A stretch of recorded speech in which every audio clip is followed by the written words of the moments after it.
Hi welcome back दोस्तों। आज मैं एक साईफाई साइकोलॉजिकल मूवी लेके आई हूँ जो हाल ही में रिलीज हुई थी, the midnight sky. George Clooney इन्होंने ये मूवी डायरेक्ट एंड उसमें एज अ प्रोटैगनिस्ट का रोल भी किया है एज अ साइंटिस्ट। सो कहानी की शुरुआत में साल दिखाया है 2049, जहाँ पे पूरी अर्थ तबाह हो गई है। नेचुरल डिजास्टर्स के कारण कई सारे लोग इस दुनिया में अब नहीं रहे। जो भी बचे कुछ लोग थे वो दूसरे प्लेनेट की तलाश में ऑलरेडी स्पेस में निकल गए हैं। अब हम मार्केट सर्कल में धरती के कुछ आखिरी इंसान देखते हैं। ये सब लोग एक साइंटिस्ट थे और ये आखिरी के कुछ दिन अर्थ को मॉनिटर कर रहे थे। अब सिर्फ 3 वीक बचे थे। ये सब लोग एक ऐसे प्लैनेट की तलाश में जा रहे थे जहाँ पे इन बचे कुछ इंसानों को एक और मौका मिले। मूवी के प्रोटैगनिस्ट अगस्टिन लॉफ्टहाउस को देखते हैं, नहीं जॉर्ज क्लूनी। अगस्टिन ये मल्टी मिलियनर कंपनी के ओनर रहते हैं, उसके साथ साथ काफी बड़े साइंटिस्ट भी थे, लेकिन वो इनके साथ जाने से इनकार करते हैं क्योंकि अगस्टिन ज्यादा दिन के मेहमान नहीं होते और उनको डेली डायलिसिस की जरूरत होती है। यानी ये एक ऐसे इंसान थे जो धरती पे आखिरी और अकेले थे। अब अगस्टिन कई दिनों तक उस लैब में अकेले रहते हैं और वो अक्सर अपने अतीत में झांक के देखते थे। लेकिन अगस्टिन एक ऐसे मल्टी मिलियनर थे जो अपने काम में ही पूरा दिन लगाते थे और अगस्टिन ने अपनी पूरी जिंदगी एक ऐसे प्लैनेट के सर्च में लगा दी थी जहाँ पे वो ह्यूमैनिटी को एक्सपांड कर सके। उन्हें फाइनली एक ऐसा प्लैनेट मिलता है और एक इवेंट में वो उसी प्लैनेट के बारे में काफी जानकारी बता रहे थे और वहीं पे उनकी मुलाकात जीन इस लड़की से होती है। दोनों में काफी प्यार था और कुछ दिनों के बाद जीन प्रेग्नेंट होती है। लेकिन अगस्टिन एक ऐसे मल्टी मिलियनर थे जो अपने काम में ही पूरा दिन लगाते थे। उन्हें बाकी लोगों के लिए जरा भी टाइम नहीं था, इसीलिए जीन उन्हें छोड़ के चली जाती है। अब यहाँ पे काफी दिन अकेले उस लैब में रहने के बाद इन्हें रियलाइज होता है कि एक दूसरा क्रूज स्पेस मिशन था जहाँ पे इनकी ही कंपनी ने कुछ लोगों को जुपिटर का जो हैबिटेबल मून है K23 वहाँ पे भेजा था और अभी वो लोग वापस आ रहे हैं। अब दोस्तों इन लोगों को अर्थ पे सडनली जो कैटास्ट्रोफिक इवेंट आया है इनके बारे में कुछ नहीं पता। ये लोग अपने एथर इस नाम के स्पेसशिप से आ रहे थे। K23 ये जो जुपिटर का मून है उसकी तलाश खुद अगस्टिन ने ही की थी। 5 से 6 सालों पहले एक टीम भेजी थी वहाँ उस प्लैनेट के बारे में और जानकारी लेने के लिए और अभी वही क्रू वापस अर्थ पे आ रहे हैं। यहाँ पे हम एथर स्पेसशिप में देखते हैं डॉक्टर आइरिस सली होती है, कमांडर डो रहते हैं, काफी 5 से 6 लोग इस टीम में रहते हैं। लेकिन इनका अर्थ पे कांटेक्ट हो नहीं रहा था तो उन्हें पता नहीं चलता कि एग्जैक्टली क्या हो रहा है। कई सारे स्टेशंस पे वो कांटेक्ट करने की कोशिश करते हैं। तो यहाँ पे अगस्टिन भी उनको कांटेक्ट करने की कोशिश कर रहा था लेकिन कांटेक्ट नहीं होता।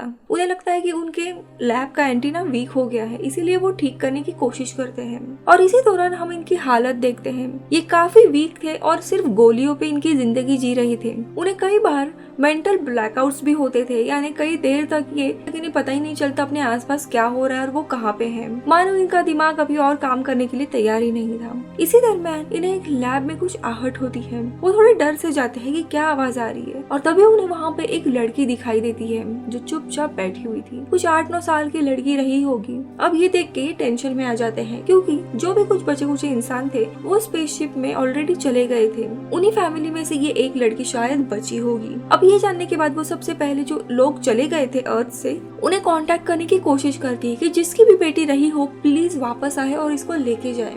लेकिन ओवरऑल वेदर ही खराब होने के कारण किसी का भी रिस्पॉन्स नहीं आता। वो लड़की बात नहीं कर सकती थी लेकिन ड्राइंग करके बताती है कि उसका नाम आइरिस है। अब 1-2 दिन बीत जाते हैं और वो उस लड़की का ख्याल रखने लगते हैं। उन्हें लड़की से काफी लगाव हो जाता है, मानो वो उनकी ही छोटी बच्ची है। उन्हें जीने के लिए मानो एक सहारा मिल गया था आखिरी के इन कुछ दिनों के लिए। तो दूसरी जगह पे हम स्पेसशिप में देखते हैं डॉक्टर आइरिस जो होती है दरअसल वो प्रेग्नेंट होती है। उसका पार्टनर भी वहीं पे था। वे दोनों K20 ये जो जुपिटर का मून है उसके बारे में बात कर रहे थे। ये प्लैनेट को डिस्कवर करने के लिए ये लोग गए थे एंड एक पॉजिटिव रिस्पॉन्स लेके आए थे कि यहाँ पे लाइफ पॉसिबल है, वहाँ पे इंसानों को मूव कर सकते हैं, यानी ह्यूमैनिटी को एक और चांस वहाँ पे मिल सकता है। तो दूसरी जगह पे लैब में ऑगस्टिन को कैसे भी उन आने वाले स्पेसशिप के लोगों को ये संदेश भेजना था कि यहाँ अर्थ पे मत आओ। उसे याद आता है कि काफी दूरी पे एक दूसरा बेस है जहाँ पे काफी बड़ी एंटीना हो सकती है, इसीलिए वो स्नो मोबाइल से आइरिस को लेके वहाँ जाने के लिए निकलता है। वो अपने साथ साथ डायलिसिस की मशीन भी लेता है लेकिन पानी भरने के कारण वो डायलिसिस की मशीन बह जाती है। अब उसे काफी डर लगने लगता है कि वो जल्द ही मरने वाला है। जब वो आइरिस को लेके बर्फ से निकलते हैं तब उन्हें काफी दिक्कतें आती है। एक बार तो आइरिस खो जाती है और अगस्टिन काफी बेचैन होने लगते हैं, उसे ढूंढने लगते हैं। उन्हें लगता है कि शायद भेड़िया आके उसे लेके गया है, इसीलिए वो शूट करने लगते हैं। लेकिन थोड़ी देर के बाद उन्हें आइरिस मिल जाती है और वो वापस खो ना जाए इसलिए उसे वो पकड़ मारते हुए लेके जाते हैं। लेकिन कैसे तैसे वो उस बेस पे पहुंच जाता है और वो फाइनली एथेर स्पेसशिप को कांटेक्ट करता है। दोनों की बातचीत हो ही रही होती है, लेकिन एक एस्ट्रॉइड हिट होने के कारण शिप का रडार और कम्युनिकेशन सिस्टम ब्लॉक हो जाता है। अब शिप में काफी प्रॉब्लम था, तो उसे फिक्स करने के लिए इसीलिए सलीम, फ्लाइट इंजीनियर माया और एक पर्सन रडार को फिक्स करने के लिए जाता है और फाइनली वो रडार को फिक्स करते हैं। लेकिन तभी वापस एक दूसरा एस्ट्रॉइड हिट होता है जिसमें माया इंजर्ड हो जाती है।